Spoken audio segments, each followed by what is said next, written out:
Bien, buenos días a todos. Bendiciones para todos. Quiero que por favor abran sus Biblias nueva vez en Marcos. Volvimos a Marcos de nuevo. Tuvimos 2 semanas hablando de la gracia de Dios. Ahora volvemos a Marcos. Dice Marcos 8,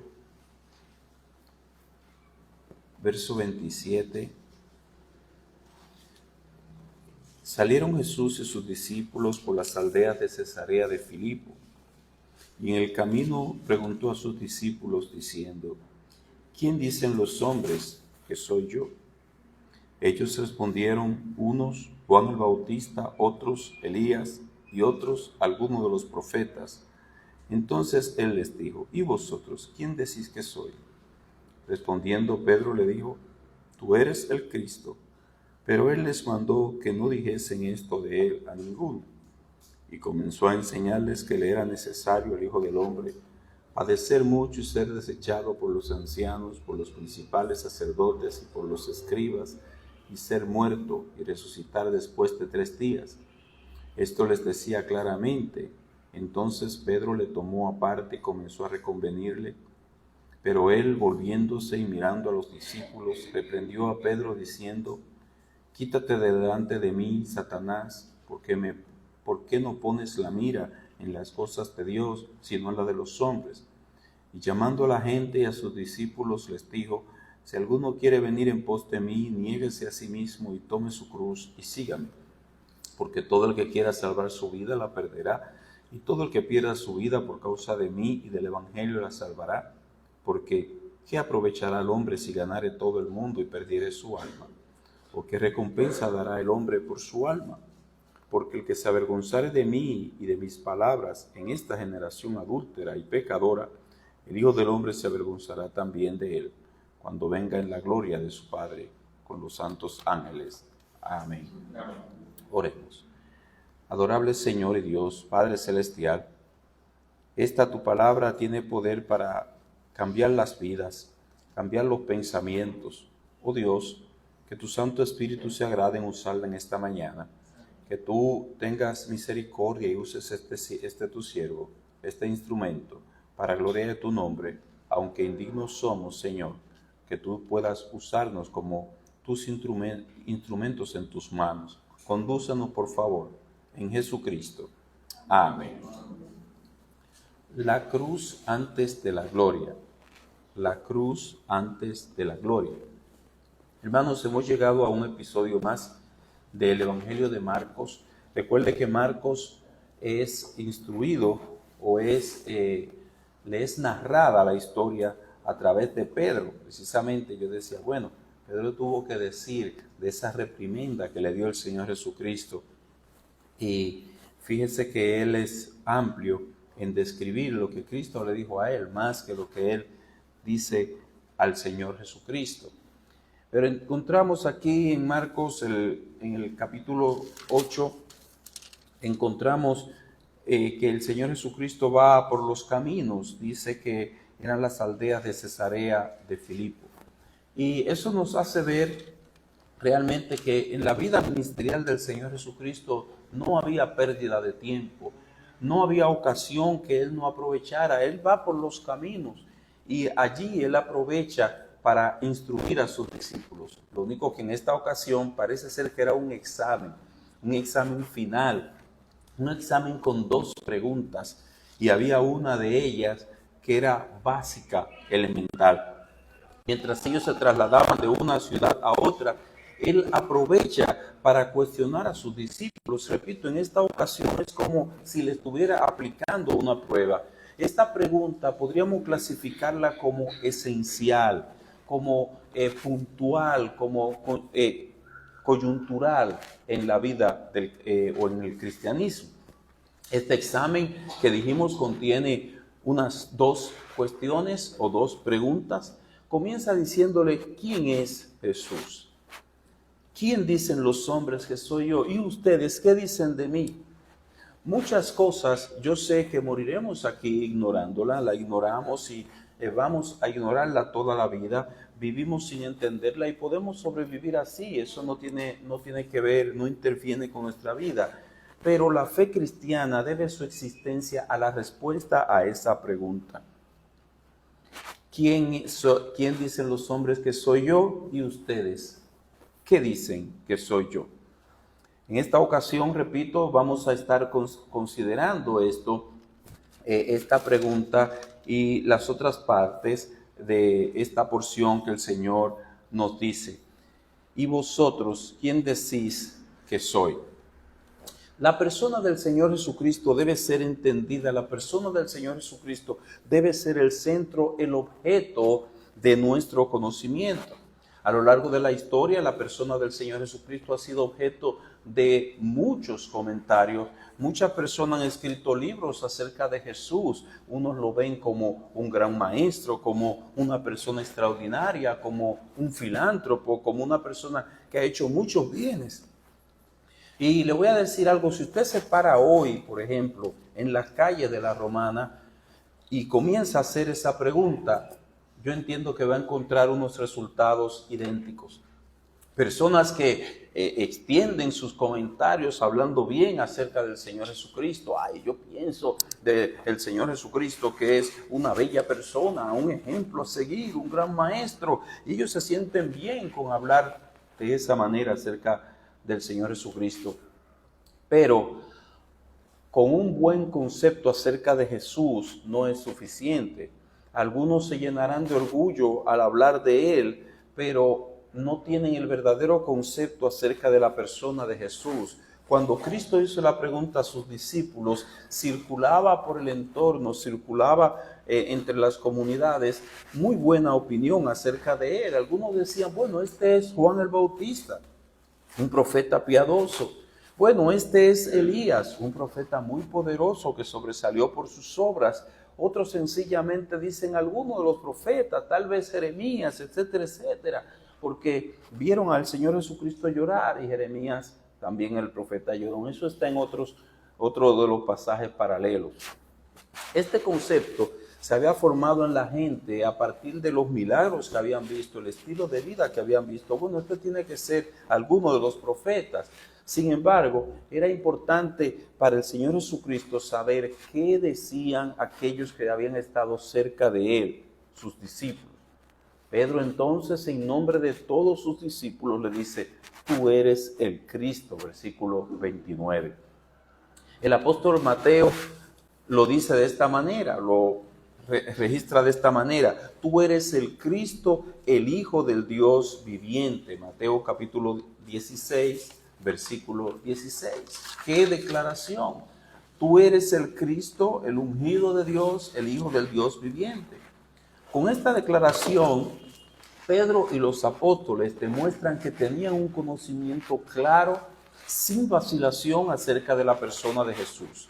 No, tú no eres un judío sencillo, sino que tú eres el Hijo de Dios. Es importante para un cristiano poder responder esta pregunta. Es imposible ser cristiano sin conocer la respuesta de esta pregunta, sin conocer a Jesús, sin conocer quién Él es, sin tener un encuentro salvífico con Él, donde tu alma se encuentre con Dios.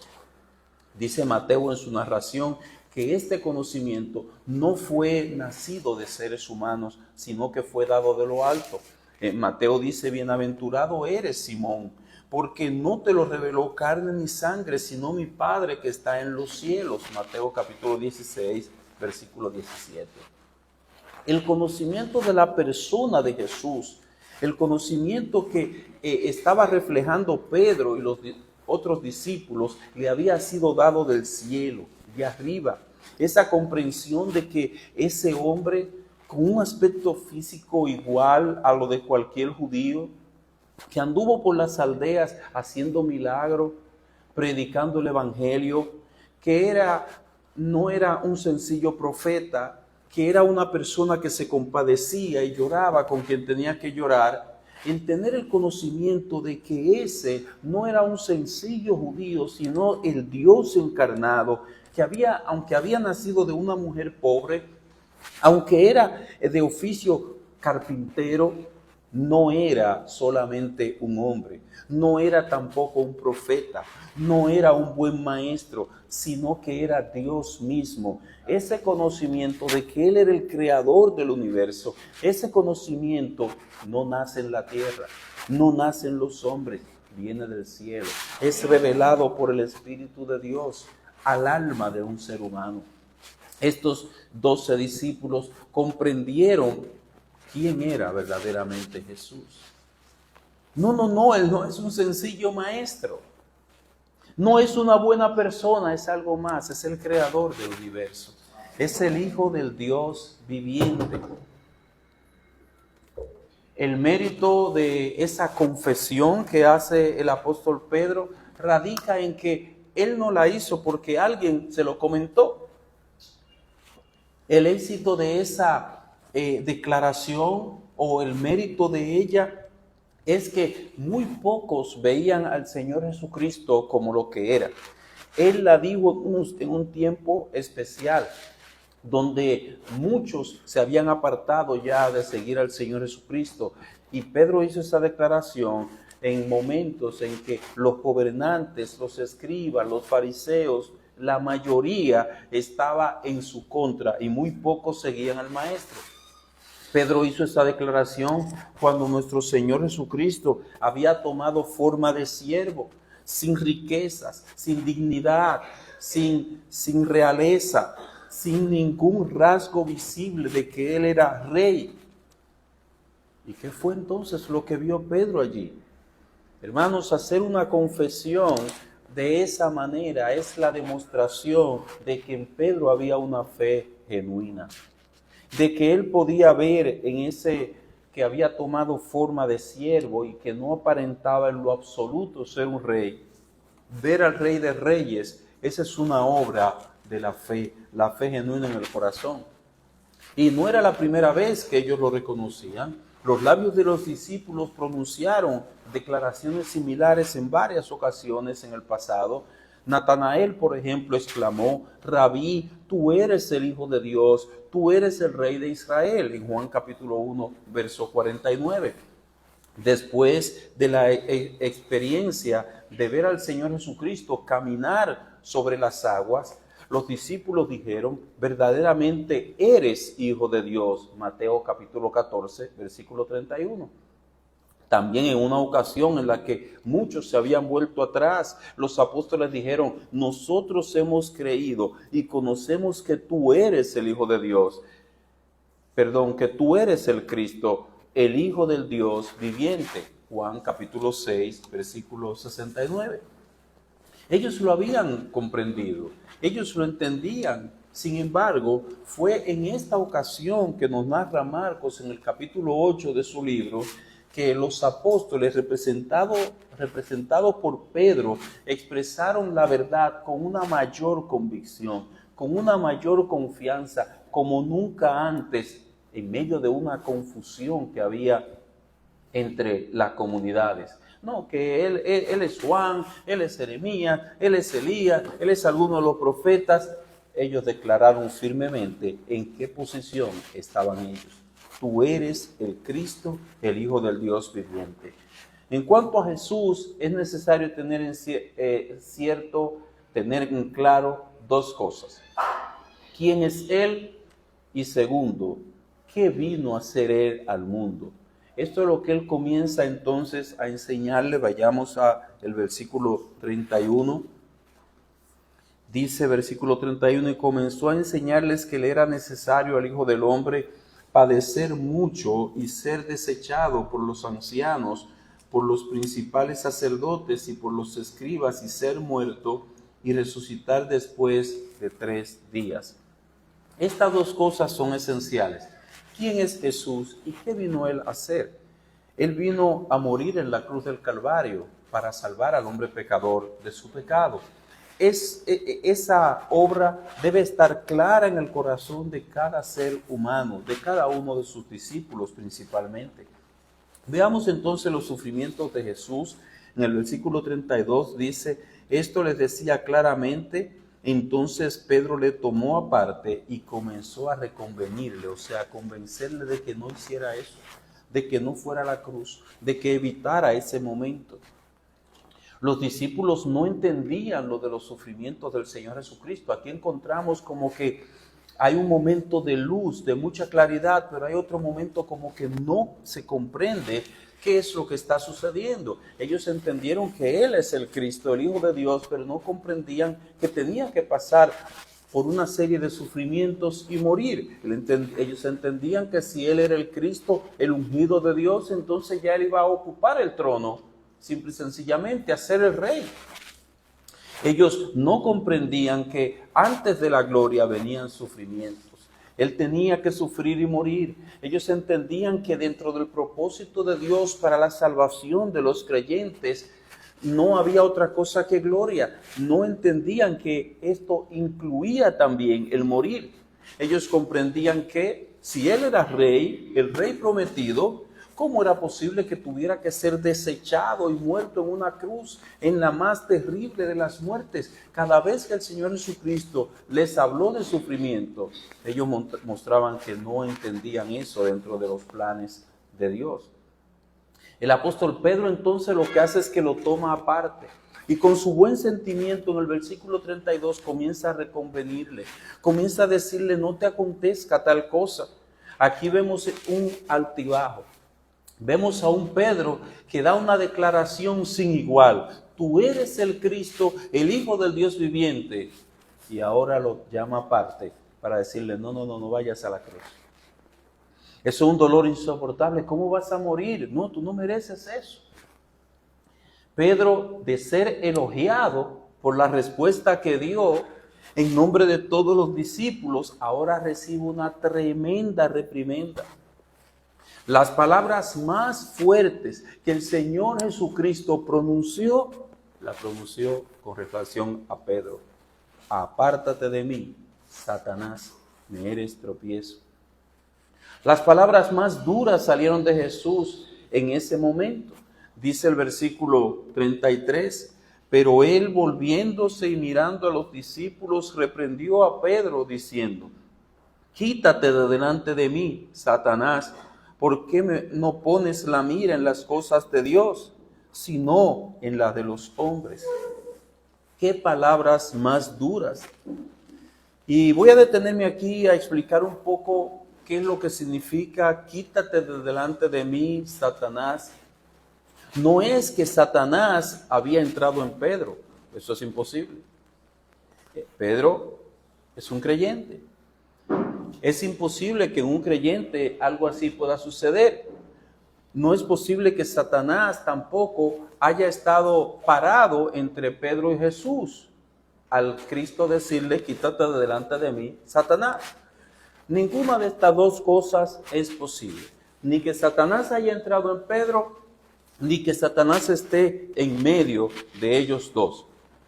¿Qué era lo que estaba pasando? Bueno, Pedro estaba hablando con todas sus buenas intenciones, eso no lo quitamos. Todo su amor hacia el maestro, eso es verdad. Él reaccionó con el sentimiento de uno que acaba de recibir una información terrible de que Cristo le era necesario padecer, ser desechado de los ancianos, de los sacerdotes y morir. Él reaccionó: ¿cómo va a ser todo esto y morir, ser rechazado y asesinado? Sin embargo, con todo y esos buenos sentimientos, el problema de Pedro era que se estaba interponiendo en los propósitos divinos. El propósito divino era que Cristo fuera a la cruz para redimir al pecador, para redimir a todo aquel que cree. Era el propósito más alto, el propósito de la redención. Era el propósito a través del cual él mismo, o sea, Pedro y todos los creyentes en todas las edades, en todas las generaciones, fueran salvos. Era el propósito más grande que Dios el Padre había llevado a cabo para con aquella raza adámica que había caído y que se había perdido. Pedro y todos los creyentes, repito, recibirían salvación eterna a través de esta obra de redención de Jesucristo. El propósito de Satanás, entonces, ¿cuál era? Destruir, dañar, llevar a la perdición la mayor cantidad de personas posible. El propósito de Satanás era, por tanto, impedir a toda costa que se llevara a cabo la obra de la redención para él poder tener cada vez más personas en sus manos. La obra de la redención era el foco de Satanás. La obra de la redención era el objetivo 1:1, evitar a toda costa que el Señor Jesucristo llevara a cabo, perfeccionara, terminara diciendo las palabras, consumado es. Desde el nacimiento del Señor Jesucristo, déjame ver si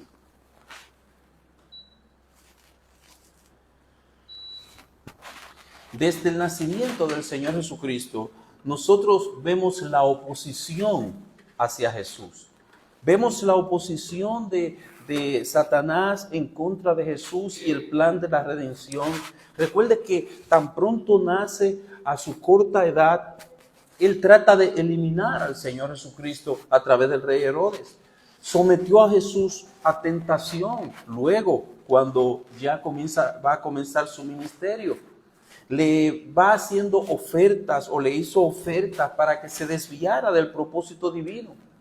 Satanás se opuso a Jesús durante todo su ministerio. Cuando vemos a los religiosos oponerse, cuando vemos a los religiosos lanzar preguntas para que el Señor Jesucristo pecara, o para que el Señor Jesucristo fallara, o para que el Señor Jesucristo quedara mal ante las demás personas, detrás de todo eso estaba Satanás. El intento de Satanás estorbar la obra de la redención fue intenso, fue continuo, fue sin descanso. Cada momento él aprovechaba para provocar al Señor Jesucristo y hacer que el proceso de la salvación de los hombres fuera abortado, fuera eliminado. Ahora Pedro, dominado por el sentimiento de que su maestro le acaba de decir que se va, viene a jugar un papel sin entenderlo, sin saberlo, de oposición. Viene a oponerse al plan que solamente Satanás se había opuesto. Pedro no entendía que de fracasar el propósito de la redención, ningún hombre podría ser salvo. Pedro no entendía que si este proyecto, vamos a decirlo así, fracasaba, todos irían a la condenación. Ni uno solo alcanzaría la salvación. Hermanos y amigos, fuera de la muerte del Señor Jesucristo en la cruz del Calvario, ningún ser humano puede encontrar salvación. Pedro y los discípulos no lo entendían al momento. Sin embargo, fue después la mejor noticia que el mundo haya recibido. ¿Cuál? De que Cristo murió en la cruz del Calvario para que ellos pudieran tener salvación. Esa es la noticia clave del Evangelio. Esa es la noticia puntual del Evangelio. Es la noticia que nos afirma que Jesús, con su muerte en la cruz, pagó el castigo por el pecado y venció la muerte. Gracias al Señor que envió a su Hijo Jesucristo a morir en la cruz del Calvario. Ningún hombre que haya nacido de Adán pudiera pisar el cielo a menos que no fuera por la muerte de Cristo. Esa es la noticia que alegra al triste pecador. Esa es la noticia que llena de paz a todo aquel que ha pecado. Dice, encuentro perdón en la muerte del Señor Jesucristo. Allí quedó todo mi pecado. Allí fue pagado toda la culpa por mi pecado. Esa es la noticia que da gozo, que da paz, que le dice que ya no hay que morir por el pecado, porque hay uno que lo pagó por usted y que si usted cree, usted obtiene perdón. Otro murió en su lugar, otro murió en mi lugar, otro murió en tu lugar y ahora hay perdón y entrada al cielo. Ay, Pedro, si tú hubieras comprendido a qué tú te estabas oponiendo, hubieras dicho rápidamente, no, sigue ese camino. Ay, Pedro, si tú supieras a lo que te estabas oponiendo, con razón el Señor le dijo tan enérgicamente, apártate de mí, Satanás. No es algo sencillo lo que tú te estás oponiendo. No es algo sencillo lo que tú estás estorbando. Es nada más ni nada menos que la obra redentora que va a llevar a millones de personas al cielo.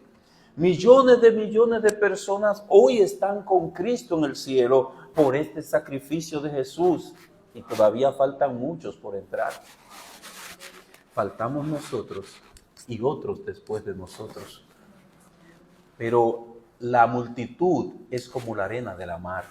Ese sacrificio ha sido y será suficiente para que todo aquel que crea encuentre perdón, no de un pecado, sino de todos sus pecados. ¿Ve usted cómo es algo tan glorioso a lo cual Pedro no se podía oponer? El sentimiento de Pedro le dominó, pero el Señor Jesucristo le dijo, apártate de mí, Satanás, me eres tropiezo. Quítate de delante de mí, Satanás. ¿Por qué no pones la mira en las cosas de Dios? ¿Cuáles son las cosas de Dios? ¿Qué es lo que tiene Dios en la mira? La salvación de los hombres. Eso es lo que tiene Dios en la mira. Pedro no era el único que a pesar de las profecías no entendía, estaba falto de comprensión acerca de los sufrimientos y de la muerte de Cristo. Isaías 53 lo explica, pero todavía él no entendía. En la ocasión en la que él caminaba hacia la cruz, cuenta la historia también de que otros no lo comprendían y se expresaban de la siguiente manera. Dice, y le seguía gran multitud del pueblo. Esto es cuando él llevaba el madero, cuando él llevaba la cruz a cuesta, cuando él iba hacia el Calvario. Dice, y las mujeres que lloraban hacían lamentación por él. Pero Jesús, vuelto hacia ella, les dijo, hijas de Jerusalén, no lloréis por mí, sino llorad por vosotras mismas y por vuestros hijos. Lucas capítulo 23. Si pueden apagar los celulares, se lo voy a agradecer, hermanos. Lucas capítulo 23, versículo 27 al 28. No lloren por mí. Le dice el Señor Jesucristo, no, la muerte de Cristo no es para lamentar. Hoy día todavía algunas religiones lo presentan así, el Cristo crucificado y la imagen de una mujer llorando, ay, qué pena, qué lástima.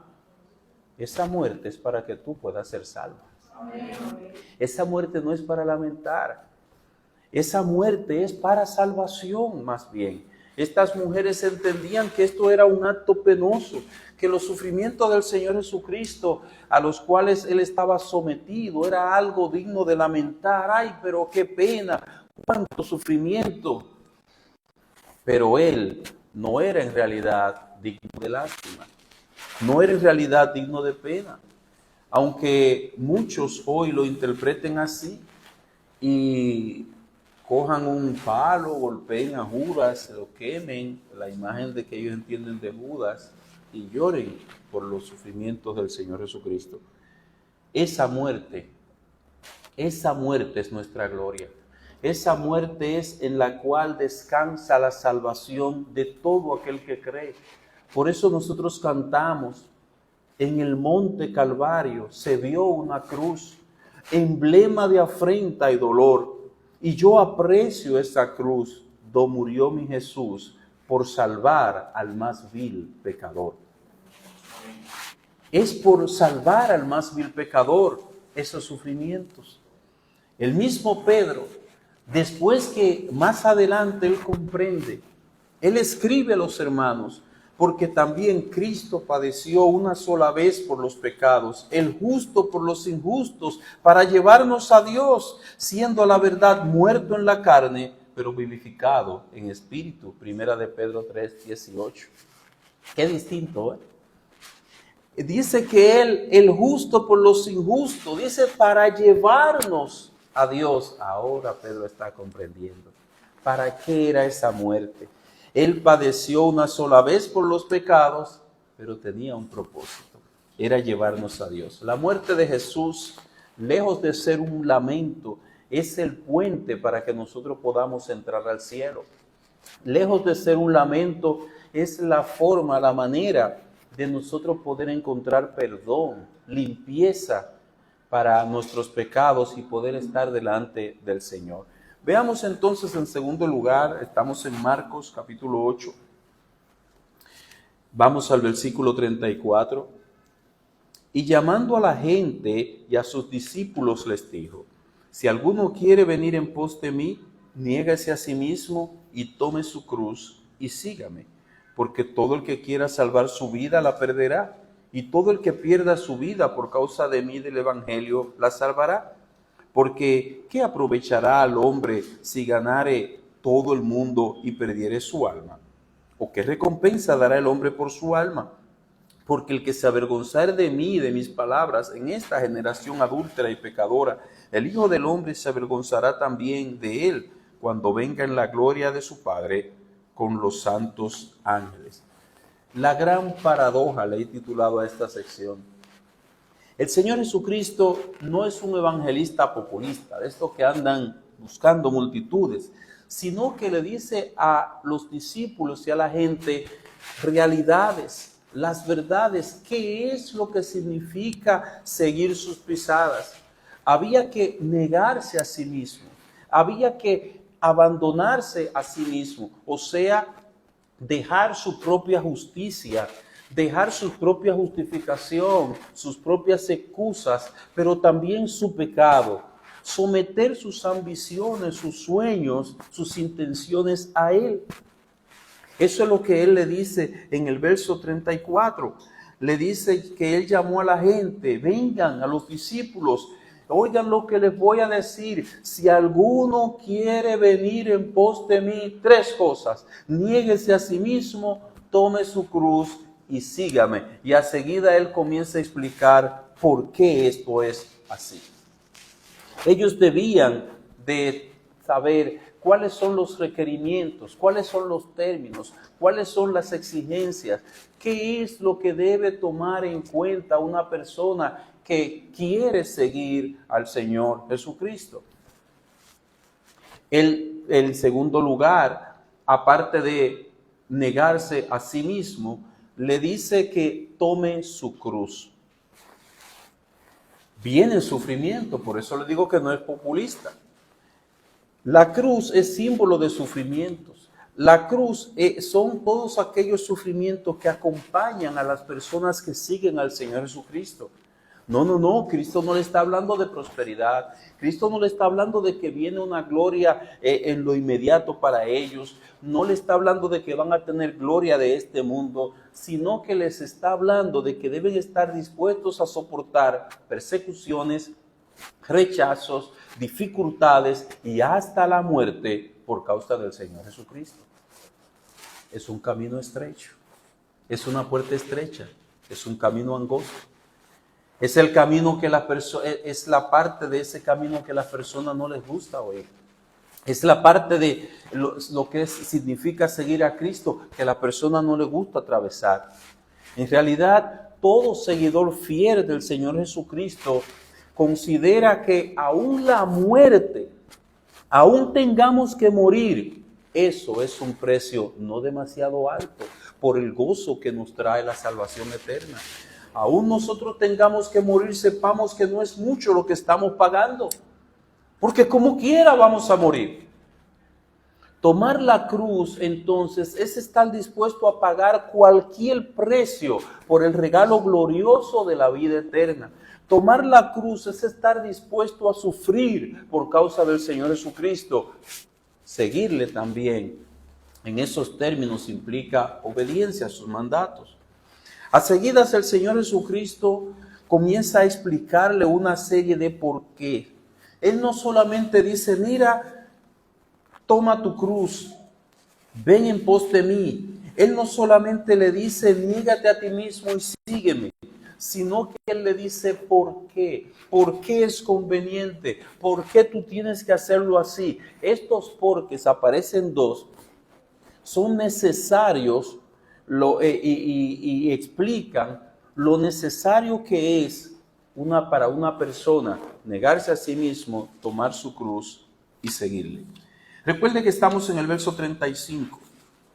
Sígame con su Biblia para que pueda comprender qué es lo que el Señor Jesucristo está diciendo. Voy a tratar de explicar esto a partir de lo que es negarse a sí mismo. Dice el siguiente versículo 36, porque ¿qué aprovechará al hombre si ganare todo el mundo y perdiere su alma?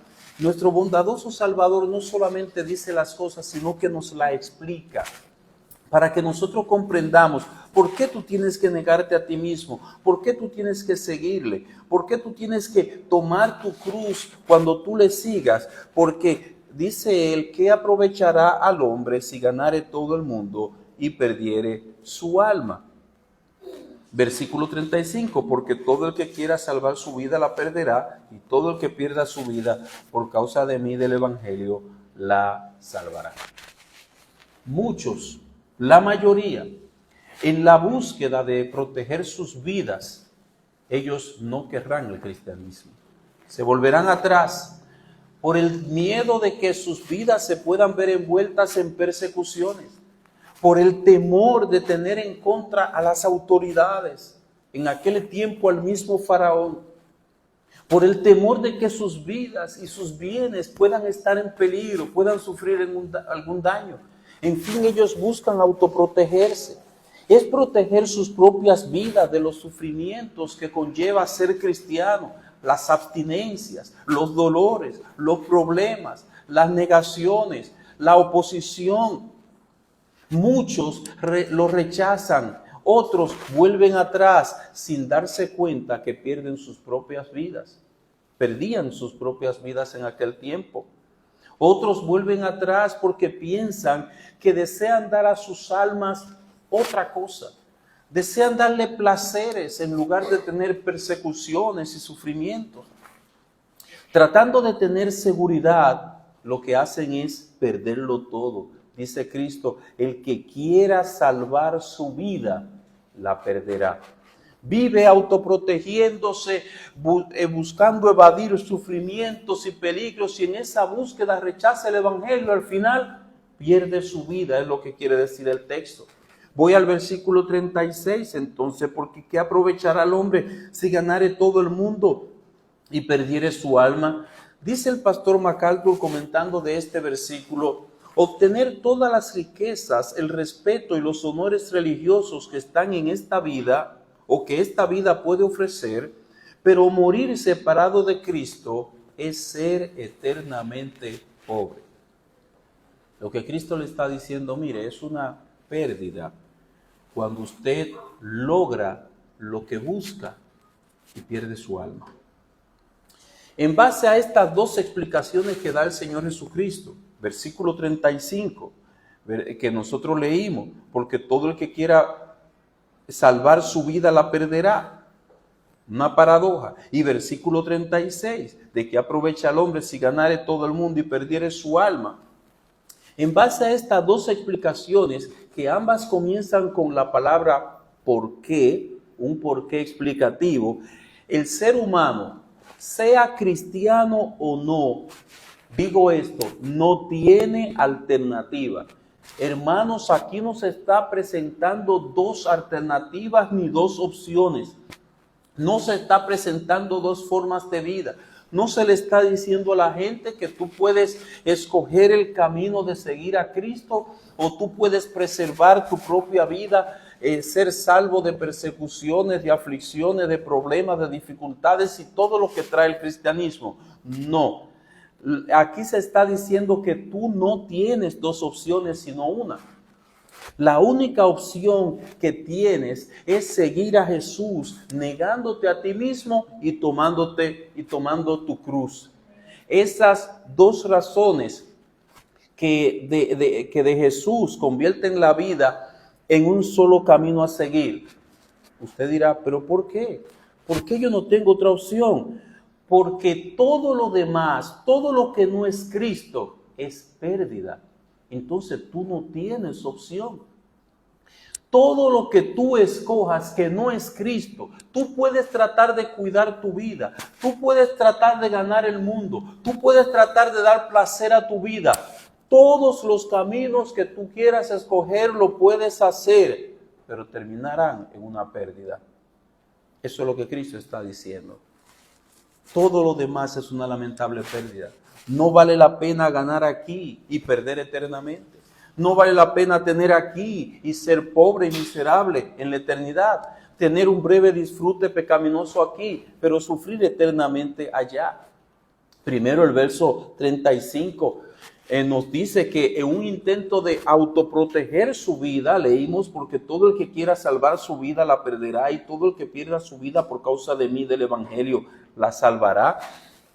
Queriendo autoproteger su vida, alejarla del riesgo del cristianismo, todo lo que conlleva el cristianismo, y más en ese siglo primero, donde todo el aparato gubernamental se oponía al evangelio con persecución, con martirio, con muerte. En la búsqueda entonces de autoproteger de ese supuesto peligro, autoprotegerte de ese supuesto peligro, sucede que te alejas de Cristo y tu alma se pierde sin remedio. Pero si sigues a Cristo con todo el sufrimiento que eso trae, con toda la persecución, con todo el dolor que conlleva, aunque pierdas tu vida física, tu alma estará salva. Serás salvo por la eternidad. Ningún dolor, ningún ser humano te arrebatará esa salvación. Nadie te la quitará. ¿Ves que no hay alternativa? ¿Ves que alternativa es cuando tú tienes dos caminos que escoger? Pero es que hay uno que lo que trae perdición, entonces solamente te queda uno. ¿Cuál? Jesucristo. Amén. Vea el versículo 36, dice, porque ¿qué aprovechará el hombre si ganare todo el mundo y se perdiere su alma? La respuesta a esta pregunta es nada.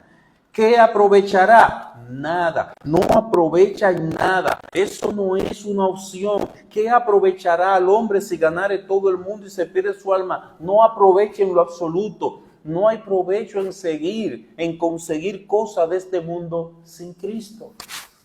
No hay provecho en alcanzar logros sin Cristo. No hay provecho en dar deleite al alma, al cuerpo, de disfrutar de vanidades ilusorias y pasajeras sin Cristo. De hecho, las comodidades que ofrece este mundo son de tan corta duración que en ese periodo de disfrute que el hombre puede tener, que el ser humano puede tener, podríamos decir que está entre 4 o 5 décadas. 40, 50 años de disfrute, humanamente hablando, ¿verdad? Me puedo equivocar o puedo tener un rejuego de algunos años más. 2 o 3 tendrán más años, otros tendrán menos años de ahí. Pero el tiempo de disfrute de todo lo que usted pueda hacer, de todo lo que usted pueda tener en este mundo son 4 o 5 décadas. Hay década y media por ahí que pertenecen a la niñez. Allí no se disfruta completamente lo que el hombre le llama las cosas de esta vida, y después estamos dando una prórroga de 4 o 5. Lo que viene en la vida del ser humano después es el periodo de madurez y vejez. Después de esas 4 y 5, 4 o 5 décadas. Quiere decir entonces que la vejez, téngase lo que se tenga, no es placentera. Con bienes o sin bienes, no es cómoda. Trae dolores, trae angustias, trae sufrimiento. Ella consigo mismo trae como una mochila de cosas detrás. Le decimos dolama y otros nombres, pero algo trae. Usted a esa edad que estamos diciendo, después de 4 o 5 décadas, puede pensar, voy a darle la vuelta al mundo con todo lo que tengo, voy a visitar diferentes países, voy a deleitarme, voy a disfrutar de todas las cosas que tienen que ofrecen esos países, pero encontrará la dificultad de que su cuerpo se encuentra indispuesto, que tiene limitaciones propias de la edad y otras cosas que tornarán ese disfrute en imposible. No lo va a disfrutar. En conclusión, una persona toma la opción de dedicarse tranquilamente a tener cosas de aquí, disfrutarlo de aquí, sin tomar en cuenta lo que Jesús le ofrece. Al final del camino encontrará que no ha sido provechoso. No le ha aprovechado. no ha sido ganancioso. En lugar de ganar como eran sus pensamientos, ha perdido su alma. Encontrará al final que perdió más por menos, por 4 o 5 décadas de comodidad, por menos, por 4 o 5 décadas de tener cosas que después termina no pudiendo disfrutarla. Llega a comprender esta persona que los años de placer, disfrute, comodidad, gloria de este mundo, fama, respeto, llamando la atención de los demás, cualquier cosa que el mundo le pueda ofrecer y que usted quiera meter en esa lista, se va a dar cuenta de que eso se ha ido rápidamente. Y en cambio, la eternidad no concluye, no termina. 4 o 5 décadas es nada en la eternidad. Tú pasaste 4 o 5 décadas de disfrute de este mundo, pero la eternidad no termina. 5, 6, 10 décadas, eso es nada en la eternidad. Es como un granito de arena a la orilla del mar. ¿Ves que no son 2 alternativas que se te presentan? Tú no tienes opción, tú solamente tienes a Jesucristo para la salvación de tu alma. Lo demás no aprovecha, lo demás no sirve, lo demás es bagazo, es cambiar algo de corta duración, de muy corta duración por la eternidad. Por 4 o 5 décadas arruinarás tu alma por toda la eternidad.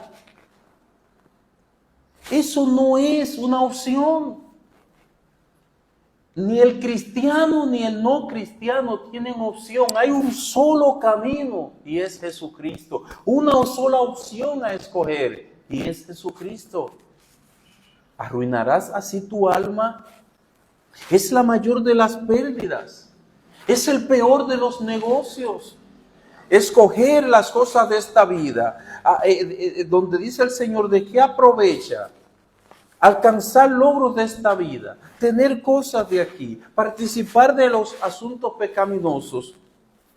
Esa es la mayor de las pérdidas, porque le estás cambiando por la eternidad. Muchos han mordido ese anzuelo.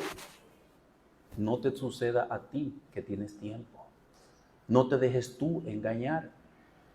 Vayamos al versículo 37, dice, ¿o qué recompensa dará el hombre por su alma? ¿Habrá alguna recompensa que se pueda dar?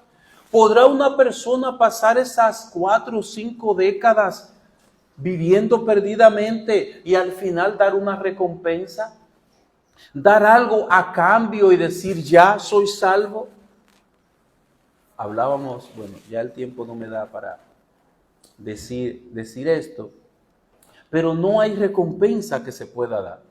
Si fuera posible vivir aquí y con lo que nosotros consiguiéramos, con los logros, con los bienes que consiguiéramos al final, cuando nos presentemos ante Dios en el día del juicio, si nosotros pudiéramos decir, mira Señor, te voy a dar todo lo que gané en el mundo como recompensa para mi alma, para la salvación de mi alma. Pero ¿qué vamos a dar? ¿Qué recompensa daremos por nuestras almas? Una parte de lo que conseguimos aquí o todo lo que conseguimos aquí lo pudiéramos dar y es insuficiente. Aún nosotros llevemos un montón de cosas. Hermanos, quiero decirle esto, sería ganancioso dedicar nuestra vida al mundo, si fuera así. O sea, que usted dure toda su vida buscando, consiguiendo, agarrando por aquí, para al final presentarlo a Dios como recompensa, para librar su alma del castigo eterno, de la condenación. Bueno, entonces eso sería ganancioso, pero dice el Señor, ¿qué recompensa dará el hombre por su alma? ¿Existe alguna fianza que el hombre pueda pagar?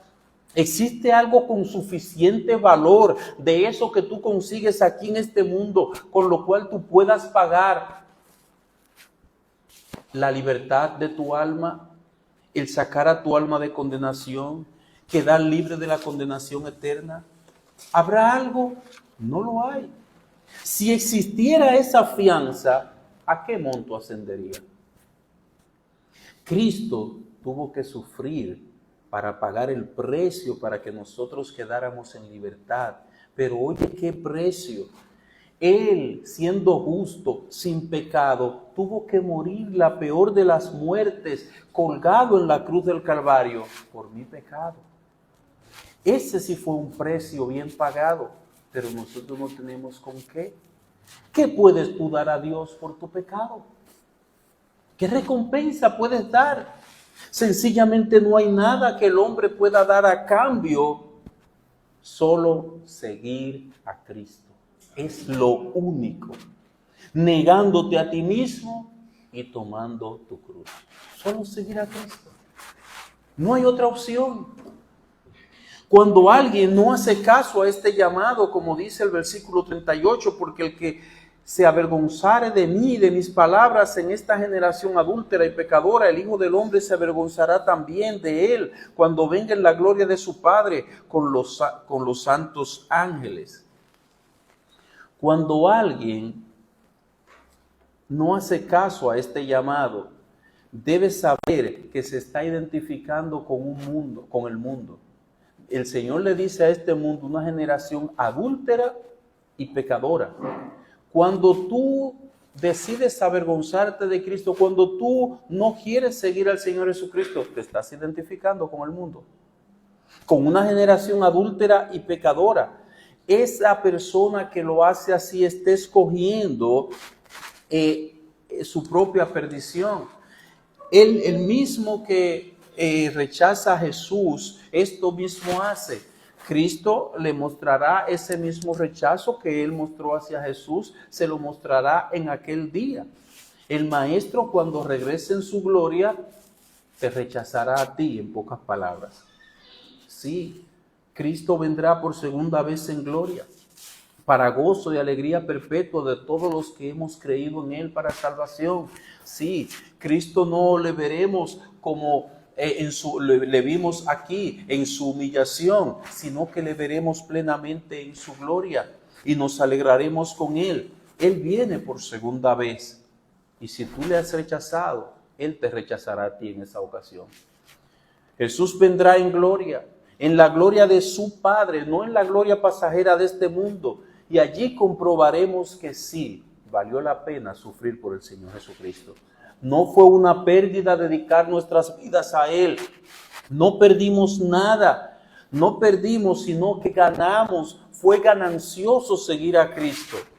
En aquel día se lamentarán algunos, muchos. Se lamentarán lo vano, ilusorio que fue el seguir la gloria del mundo. Se lamentarán el haber abrazado las cosas ilusorias y pasajeras de este mundo. Bien dijo el apóstol Pablo, pero lejos esté de mí gloriarme, sino en la cruz de nuestro Señor Jesucristo, porque en el mundo me es crucificado a mí y yo al mundo. Gálatas capítulo 6, versículo 14. En esa cruz nos gloriamos. Por esa cruz el mundo es crucificado a nosotros. Para nosotros el mundo murió y nosotros también morimos al mundo. Ya parecemos muertos, ya no andamos detrás de sus intereses, parecemos apáticos a ellos, pero vivos para Dios e interesados en lo del cielo. Entonces, mi amigo y mi hermano, en virtud de lo que tendrás que sufrir como cristiano, ¿qué harás?